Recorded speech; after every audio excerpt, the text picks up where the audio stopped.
بسم اللہ الرحمن الرحیم۔ السلام علیکم ورحمۃ اللہ وبرکاتہ۔ عابد رضا چینل کی طرف سے آج میں اپنے دوستوں کو رسول اللہ صلی اللہ علیہ وآلہ وسلم کی بتائی ہوئی ایک دعا بتاؤں گا۔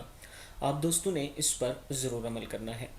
حضرت ابن عباس رضی اللہ تعالیٰ عنہ فرماتے ہیں کہ ایک شخص نے نبی اکرم صلی اللہ علیہ وآلہ وسلم سے شکایت کی کہ اسے بڑے آفات اور مصائب آتے ہیں، اور آپ صلی اللہ علیہ وآلہ وسلم نے اس سے ارشاد فرمایا، جب صبح ہو تو یہ پڑھو مصائب نہیں آئیں گے، جب صبح ہو تو یہ پڑھو مصائب نہیں آئیں گے۔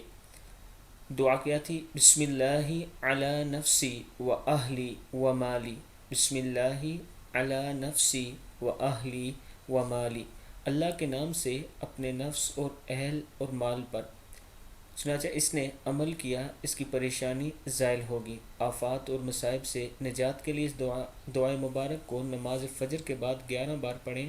اول آخر درود شریف 3 بار پڑھ لیں، اللہ تعالیٰ کرم فرمائے گا۔ دعا کیا ہے؟ بسم اللہ علی نفسی و اہلی و مالی، صدق اللہ العظیم۔